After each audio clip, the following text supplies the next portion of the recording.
concert, Green Grass and Blue Water, with UW-Stout's symphonic singers and chamber choir, and also later we will have a guest ensemble as well.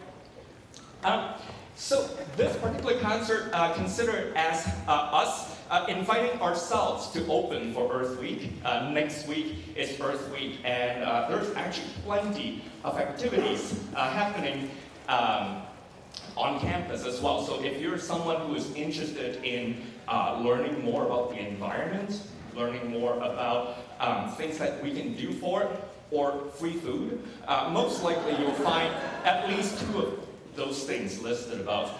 Monday from 4 o'clock to 7 o'clock at the UW-Stout Library, there are plenty of things happening, so just check out every single level. There's some exhibition, there are some I think poster, all kinds of stuff. You can check our website, uwstout.edu, and then search for Earth Week, and you'll find a lot of things. Also, on the program tonight, you will find quite a few different QR codes. One of which I want to point out for you is that if at any point when we're moving between choirs, you feel like, well, I just want to do something, you can.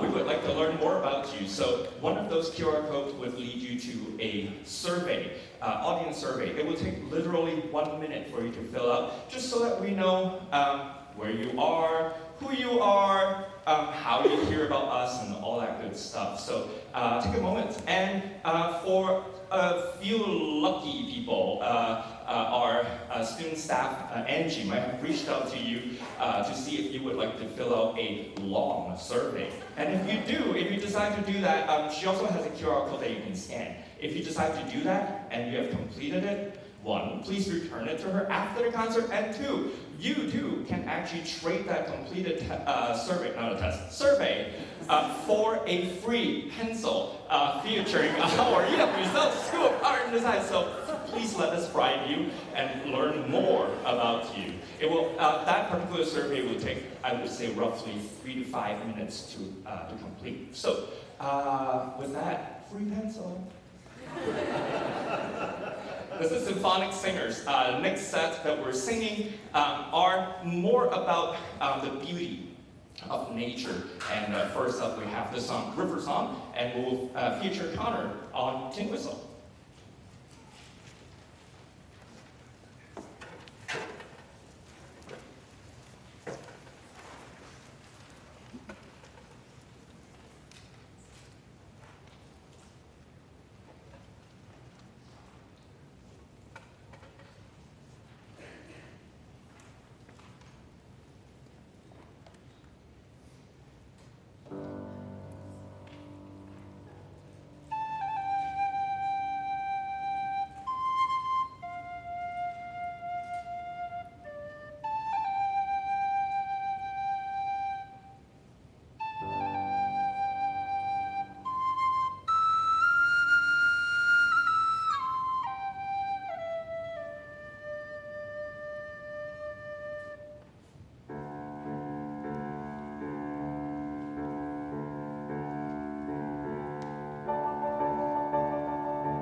mentioning about the whole idea of Earth Week. Well, Earth Day, really.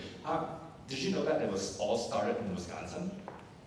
That, as a matter of fact, if you read the program notes, you can cheat. In fact, I don't remember the exact years. In the 1970s, that Governor Gaylord Nelson of Wisconsin was the one who established this whole concept of Earth Day. And at this point, at least according to the official website of earthday.org, they claim that this is one of the largest civic social movements in the world that's toward environmental justice. Again, there are lots of things that we can do. And one thing is just to take a moment and think about our relationship with the Earth, the planet itself.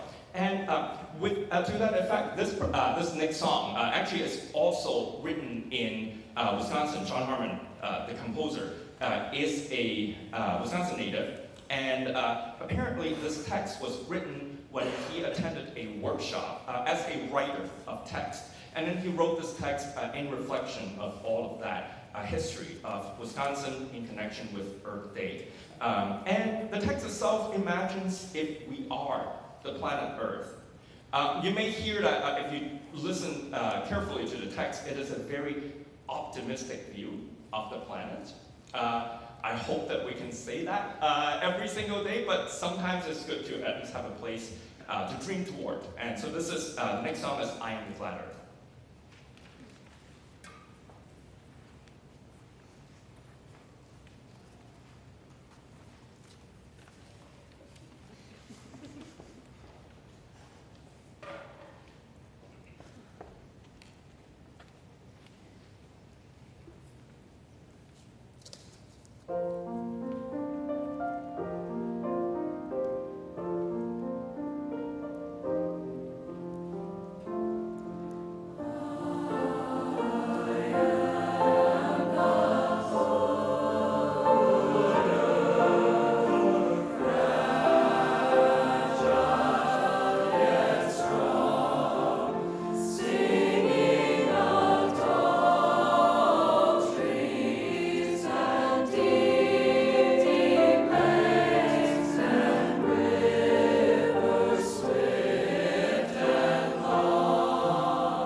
thing that is very exciting for us, including myself, tonight, right now, is that we get to learn a bit more about some real-world experience that some of our students at Stout have done toward the idea of bringing clean water to the environment. So with that, I'd like to invite Jeremiah and Elana to come on up and to introduce some of the work that they have done as part of the Engineer Without Borders UW-Stout student chapter.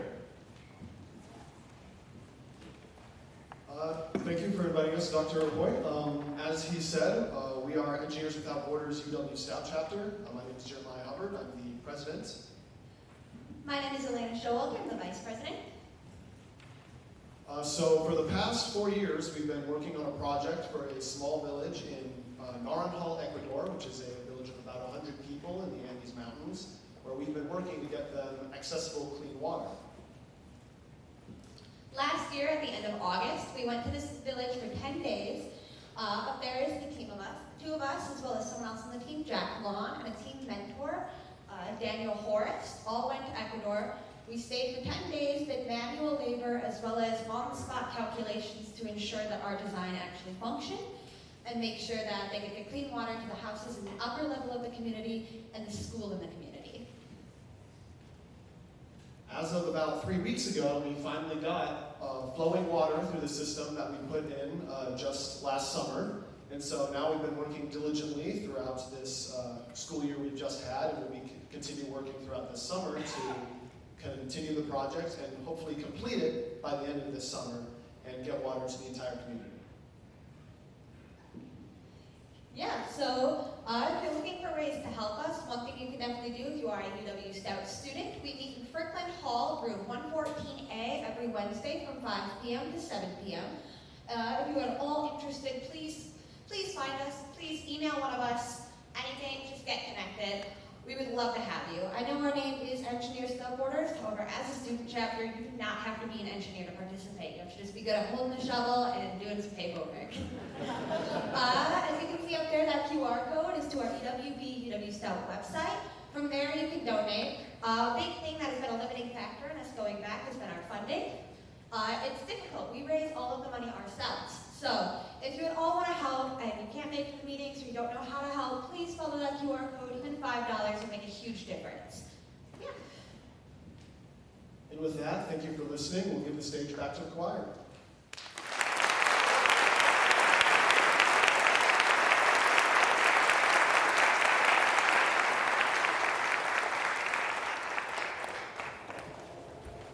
Those of you who are students at Stout, I hope you would consider checking out Engineer Without Borders and do some really cool projects out in the world. Next, we have a guest ensemble. Schola Cantorum of Eau Claire is based on none other than Eau Claire, Wisconsin. And this is a very small choir. We have about 11, sometimes 12 singers, and sometimes even less. And the choir's focus is to perform music from the Renaissance, the Baroque, and even the medieval sometimes when we feel like going way, way back in the centuries. So next up, we are bringing you 4 different songs, and I'll at least give you a bit of introduction here and there. So with what we're singing, these are all Italian madrigals. The translations are in your program, so feel free to check out what we're singing. The text might be a little difficult to approach in some way because it is so abstract. So this first piece that we're singing for you is called Valle, che de lamenti miei piena.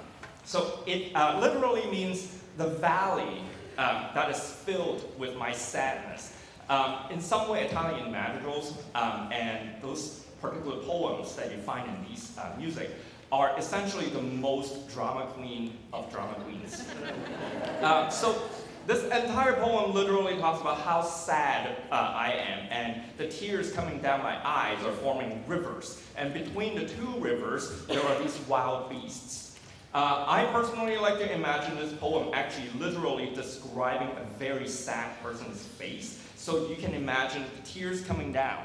And literally in the text it says, flanked between the riverbanks are wild beasts and birds flying all about. So what are those wild beads? I'll leave it to your imagination. This is Valle che de lamenti miei.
Next song that we're singing is for 5 singers.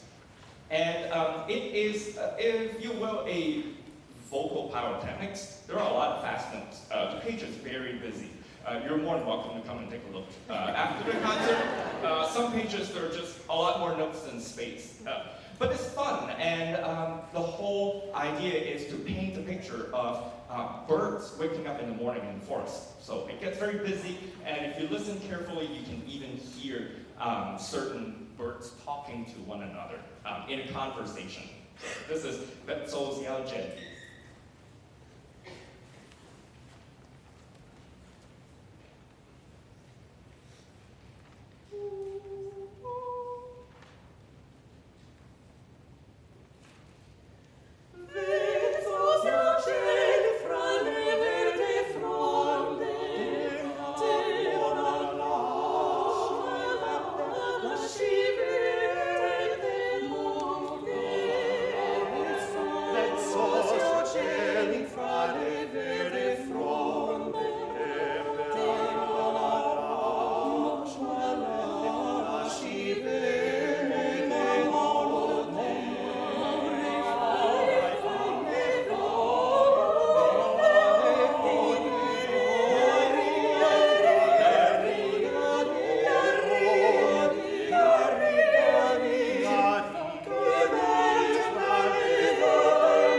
Next song is also about birds, but it also needs an explanation. So you see, Italian madrigals, the ones that we're singing anyway, most of them are from somewhere around 15th to 16th century. And with that in mind, you would imagine that people are a bit more conservative in terms of their mindset, things they do, and whatnot. However, in Italian madrigals, as always, if you ever encounter a text and it talks about dying, it would be a little strange if you read it at face value. So with this text, Il bianco e dolce cigno, the white and sweet swan, and this is talking about a swan singing her last note before she dies. And then the second half of the text would just say, oh, how I am so jealous about this swan. If I also can die 1,000 times a day, I would be very happy. What? So you see, if you know the code word, dying is also meaning to orgasm. This text would mean a whole lot more. So with that, this is Il bianco e dolce cigno.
one more piece from Scola Cantorum of Beauclair. If you like this particular group's music, shameless promotion.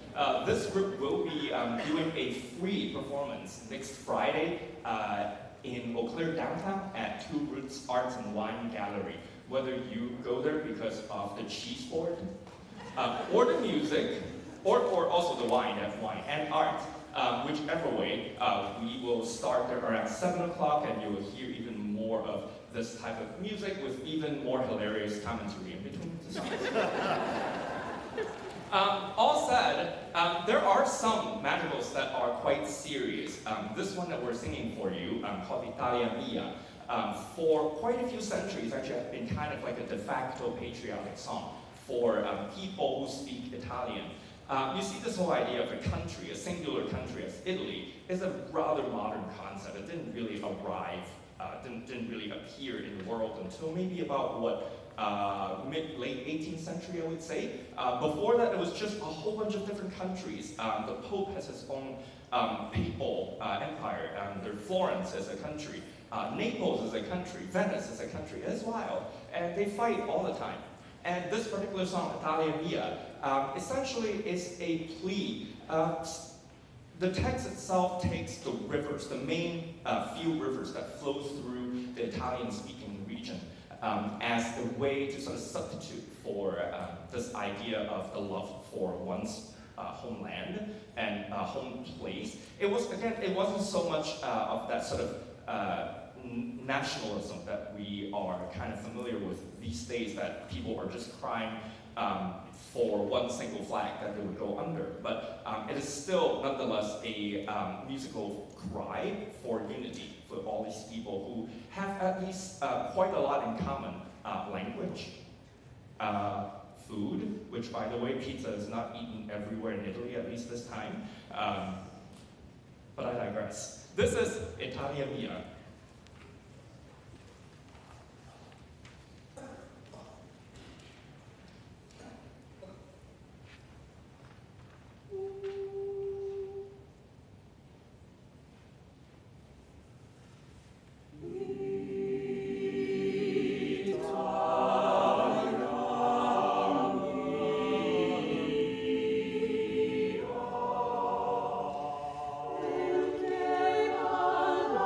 Say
we have one more song that is not in English. And then I promise we'll come back to singing in English very soon. But this next one is actually quite fun for us to learn. It is a piece called Dulaman, and it is sung in Gaelic. Like a lot of Irish music, it is very fast. It is kind of a jig, but we have to sing it. And there are a lot of words. So with that, kudos to Sarah, who has learned all of the words. This is Dulaman. If you read the text, it might not mean much. This actually is quite common with a lot of folk songs. The words are really there kind of for fun. Literally, we're singing about seaweeds, different color of seaweed. But of course, these seaweeds are native to Ireland, and so again, that particular plant has a meaning to the culture itself. But otherwise, we're also singing about seaweeds that are wearing shoes. So this is Dulaman. Enjoy.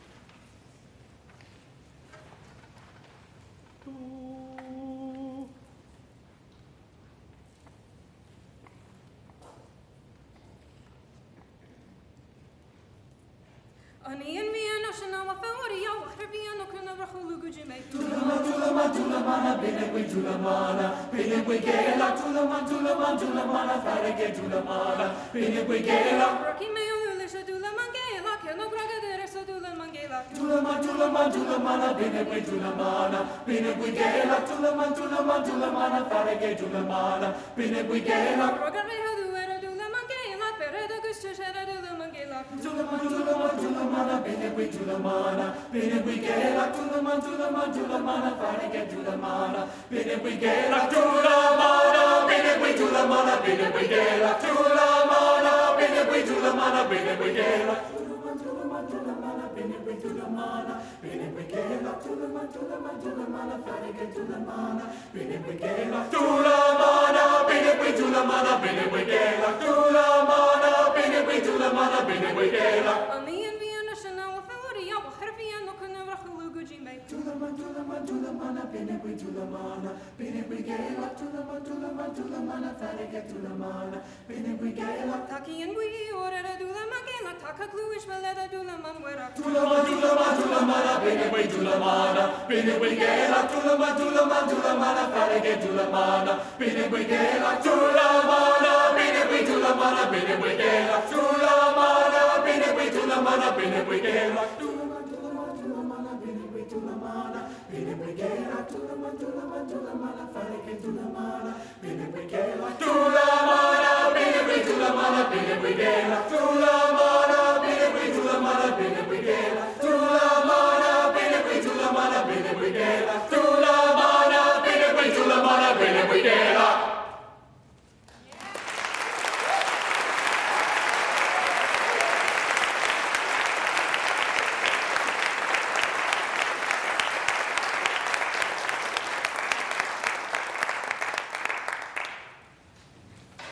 Next, we're singing a text, Sunflower, by William Blake. With a lot of text poems by William Blake, they are rather difficult to decipher. But in some way, you can also apply a lot of your own imagination as well. We sing about a few different plants, sunflowers, and potentially references to maybe daffodils coming up. It seems very springy. But we're also talking about these plants coming out slowly, sort of dreading about the passage of time. We're talking about these plants coming out, flowers pushing out of the earth, specifically out of the graves to aspire. What do these all mean? We have no clear conclusion among all 20 plus of us. So I'm going to have to ask you to draw your own conclusion. This is sunflower.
next song that we're doing is quite special. We did get a chance to speak with the composer herself. Melissa Dunphy is based in Philadelphia. And this particular song actually was written as a protest song at first. At Water's Edge sets the text of Psalm 137, and it essentially describes the experience of the Jewish people when they were being exiled all the way down to Babylon. And they were sitting along the river and basically weeping while their captors essentially stopped them from doing anything that defines them as a culture, and obviously did not let them go home. This song, when the composer wrote, why she wrote it was actually for the Westminster Choir College, which around, I think, 2018 was on the verge of being either closed completely. That is almost 180 years of tradition gone. And then it was later potentially being acquired, but essentially this choir college would have no cultural home or physical home to speak of. And so this was actually a song written for that group as a protest. And they sang at the premiere, was done on the streets during COVID. This would actually be late March of 2020. And they sang out on the street against the administration building. So it's a pretty heavy text, and again, much like Sunflower, I would invite you all to bring in your own interpretation or connection if you are thinking of any sort of people who are displaced in the world. This text speaks for that particular experience in that sense.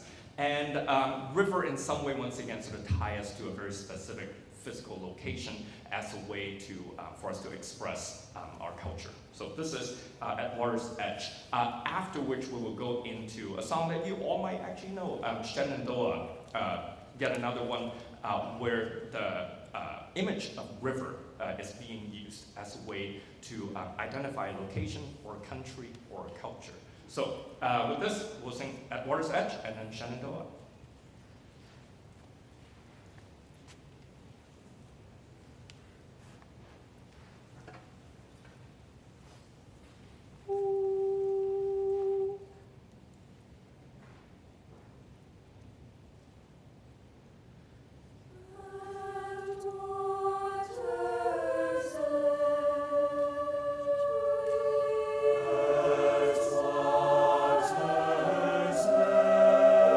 At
which also means that unfortunately some people have to graduate. Unfortunate for me, of course. So with that, we have quite a list this semester.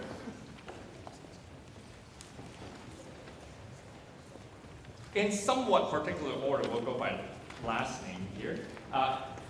And if I'm acknowledging you, hopefully you get to sort of jump, wave, and whatnot to folks if you're the one who's graduating. First, we have Ledbetter, who is graduating with a degree in graphic communications.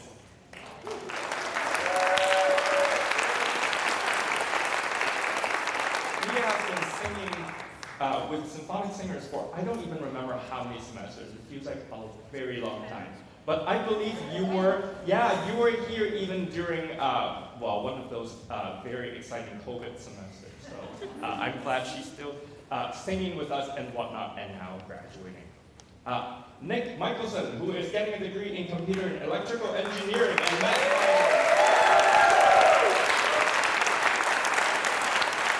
Nick has been singing with us only for 2 short semesters, but he also had been very active with the theater program. So very nice to have you in this group. Next we have miei. Dom.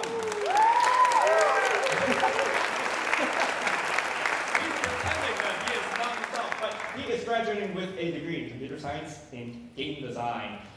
It was very interesting that I remember Dom was in my music theory class back in also the unfortunate semester of spring 2020. And then we finally get to meet in person 1 or 2 semesters ago, and then you decided to come to sing in choir, which is great. And it's too bad that you have to graduate. Then we have Evan Rosenberg.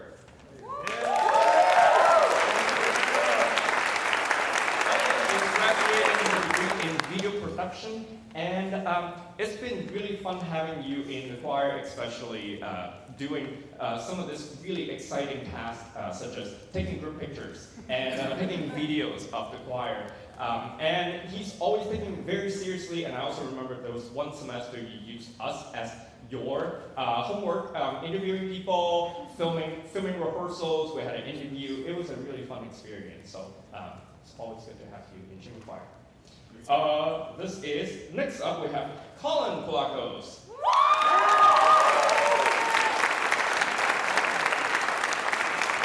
Colin is graduating with a degree in computer networking and information technology with a minor in information security management.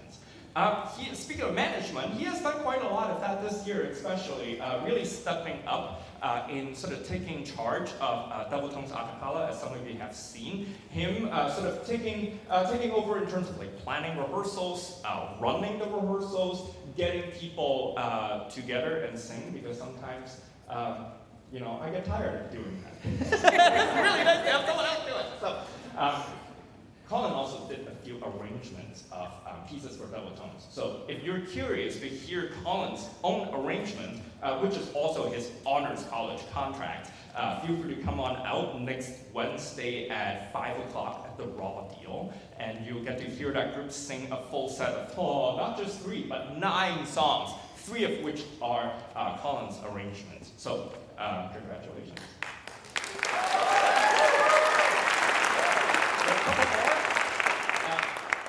Schlogerat.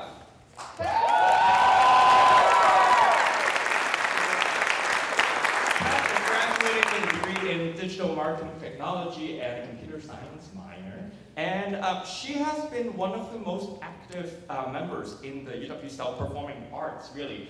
She's been singing in chamber choir, she's been singing in Double Tongues for quite a few semesters, and also very actively participating in the theater program. And I don't know where she finds all the time, because she's also doing her degree in an extremely accelerated fashion. So she is actually graduating with just 3 years and throughout. So, but it's been great having you around. So,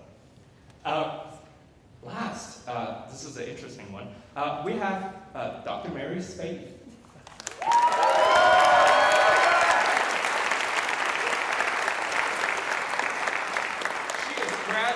She is from a career here at Stout as the professor of international business and entrepreneurship. She has joined us since, I think, 2016, is that right? 17? Yeah. And so she's been around for a while, and it's really interesting that I get to work with her almost right away since she joined choir. First with Menominee Singers when I was working with that community group, and then later on, Mary also joined us and sing in symphonic singers and really bring a very different atmosphere and dynamics to the group since we have some faculty staff interacting with our singers in the class. It's always fun to see students getting excited about classes that you teach, and sometimes they're in your class, sometimes you coerce them in your class. And it personally has also been really fun being able to have that chance to work with you, Mary, on some really giant projects like, I don't know, creating a new degree in arts administration and entrepreneurship. So it really had been a great time. With that, congratulations to all of those people who are graduating or graduating.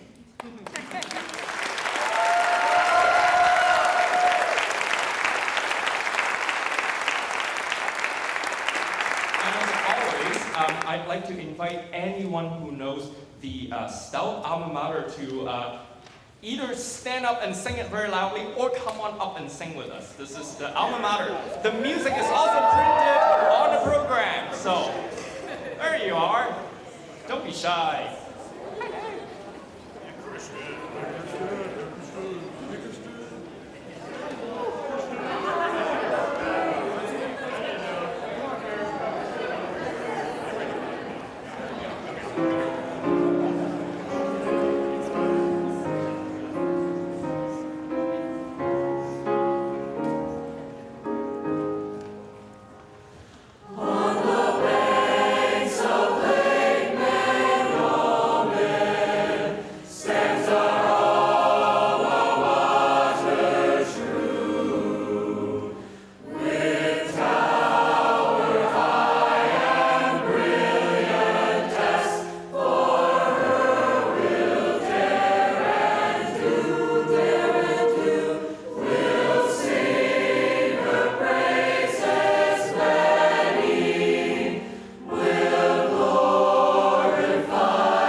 We have one more graduation, if you will, to acknowledge. Michaela Gifford had been playing for us as our collaborative pianist of the Stout choir program for 11 years. In fact, we started our jobs together here. It's been, I don't know, it's been magical to have a partner in crime or non-crime that we get to work every rehearsal and getting a little bit of mind reading going on established. She's always there as far as when the choir needs the support and help and whatnot. And this is also her last concert with us. So, thank you very much.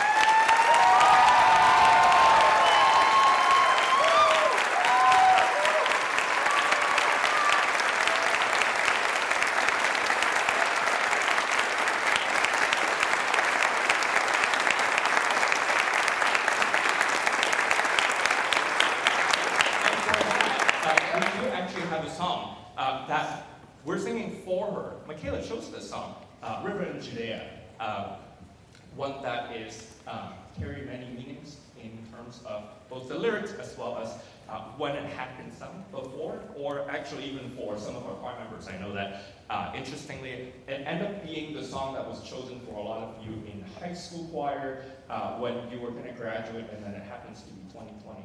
So it's a very interestingly meaningful song. So we're going to sing this for for all of us for today.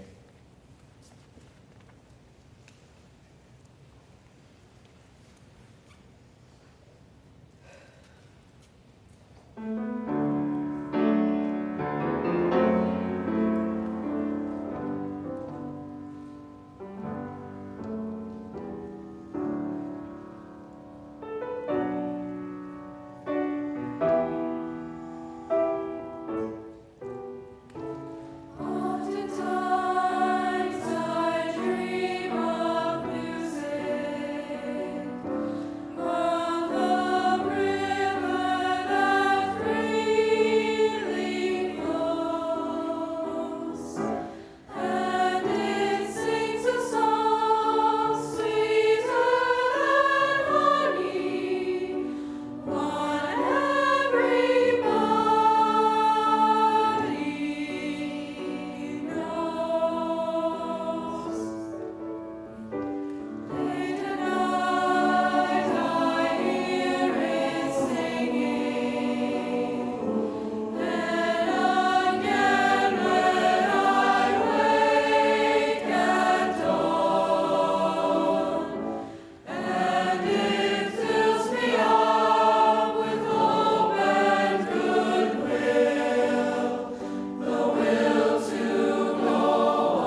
Yay!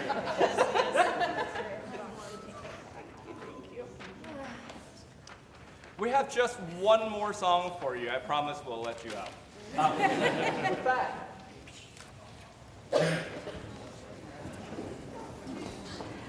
Our very final song is one that you can participate if you choose.